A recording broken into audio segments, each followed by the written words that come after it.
This is a fairy tale you've never heard before. Now, let's step into a different world. On a rainy night, a wolf walked into a restaurant and greeted a nanny politely. The nanny was on her way to take care of two children, planning to tell them their favorite bedtime stories. The wolf, curious, picked up the nanny's storybook and flipped through it. What he read made him a little angry. This wasn't Little Red Riding Hood as he knew it and Snow White. She never ended up with the prince. The truth of everything was actually like this. Many years ago, the wolf had two nephews, one named Skinny, the other named Chubby. One day, the two spotted Little Red Riding Hood picking wildflowers in the countryside. Skinny and Chubby couldn't help but drool at the thought of making a meal out of her, but their uncle, the wolf, stopped them. Skinny wasn't happy about it, but under his uncle's stern gaze, he had to let it go. And so, Little Red Riding Hood was spared. Little Red went into town to sell a whole basket of flowers, calling out eagerly to passers-by, but not a single flower sold. Just then, Snow White appeared. With tears in her eyes, she bought a bouquet with a gold coin. Her stepmother had passed away that very day. Moved, Little Red walked over, took Snow White's hand, and comforted her. From that day on, the two became inseparable friends.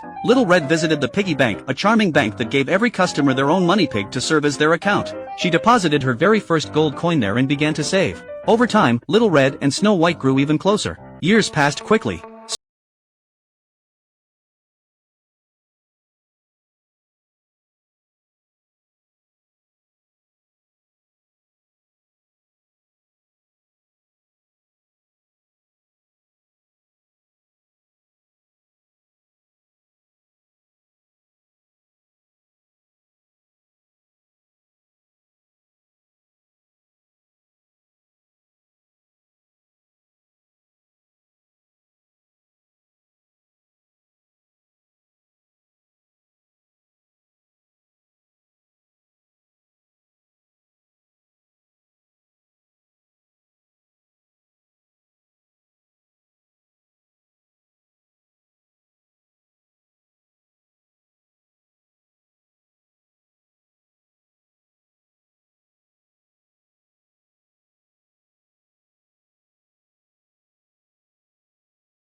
With the wolf's charade. What great big ears you have, Grandma. All the better to hear you with. What great big eyes you have, Grandma. All the better to see you with.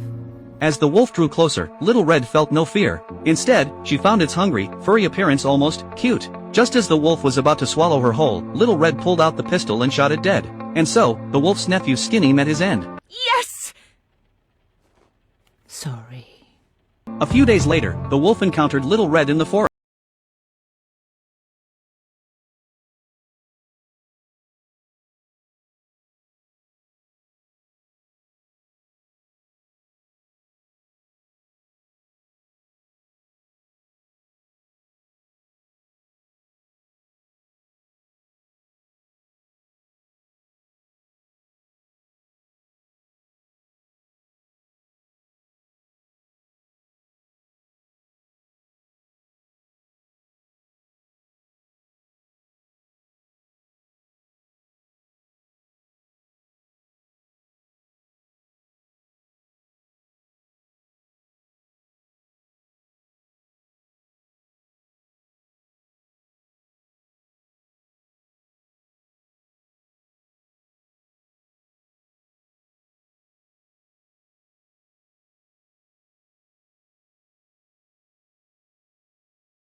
Pig banker, too. Back to Snow White. She became the nanny for the 7 dwarfs, who treated her kindly, though they had one bad habit, betting on horse races. Soon, they lost everything and couldn't even afford food. Then Snow White had an idea. Under cover of darkness, she slipped into the palace and stole her stepmother's magic mirror. What she used it for was beyond imagination. One dwarf asked the mirror, "Which horse will win tomorrow?" The mirror answered every question, giving them the winning picks. It also sensed Snow White's deepest wish and told her where to find Little Red. After so long apart, the two friends reunited, Little Red weeping with joy. The next day at the racetrack, the 7 dwarfs were broke, but not Little Red. She placed a bet with all her gold coins. She also gave Snow White a gift, a wolf fur coat, delivered in a leather travel bag made of pigskin. Their horse won. From then on, the mirror predicted every race. Soon, they were all millionaires, living happily ever after. The story ended.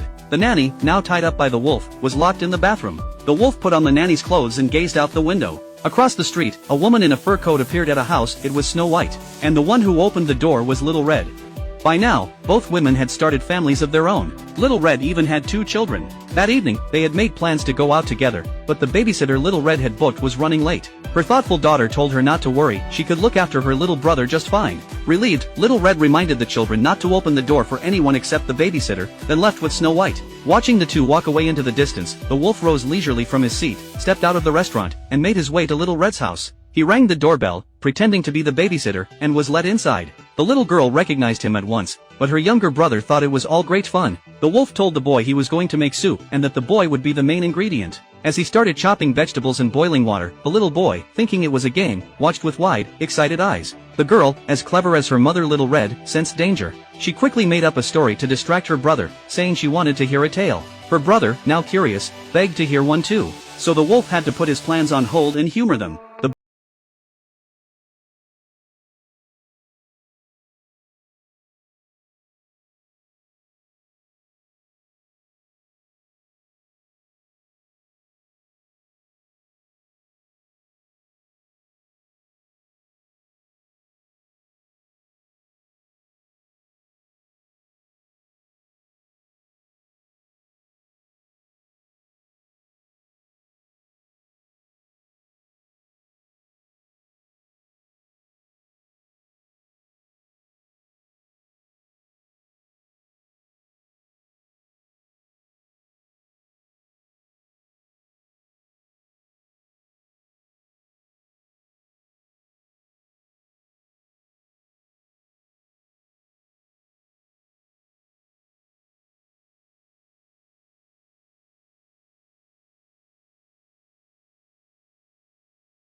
The shoe with the slipper. The next morning, Jack's mother looked out at the enormous beanstalk now towering over the garbage dump and grew even angrier. "How am I supposed to climb that and sell beans now?" she shouted.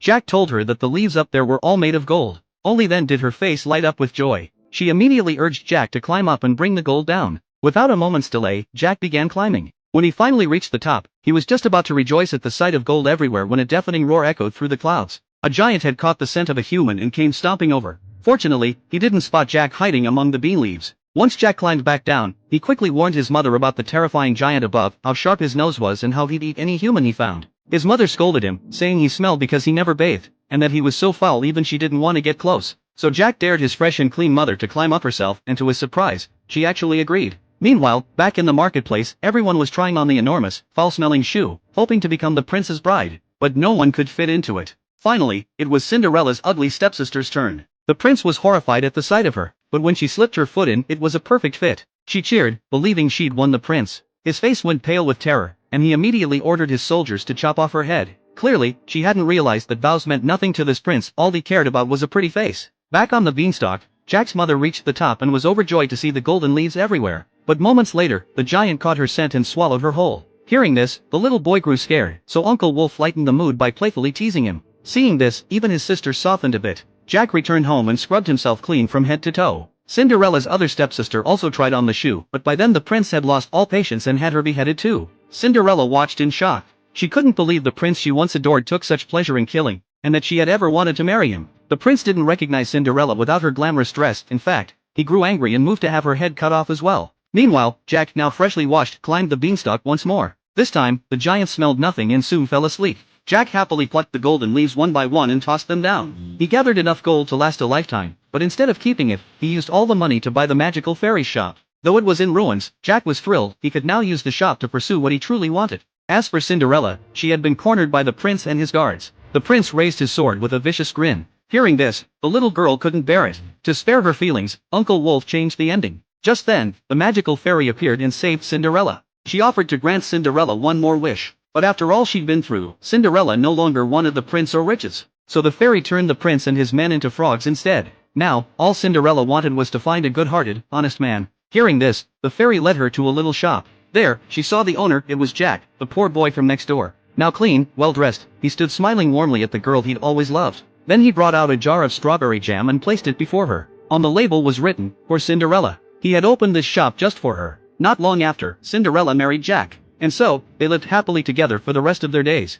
As Uncle Wolf finished the story, the children had already drifted peacefully to sleep. Watching them, he was reminded of his own two nephews who were now gone. The soup in the pot was ready. He glanced down at the sleeping children. By the time Little Red returned home, it was deep into the night. Stepping inside, she found her children asleep on the sofa, but something felt off. When she turned around, Uncle Wolf was standing in the doorway. On one side stood a wolf dressed in human clothes. On the other stood a human wearing a wolfskin coat. Uncle Wolf hadn't left. Goodbye, Red.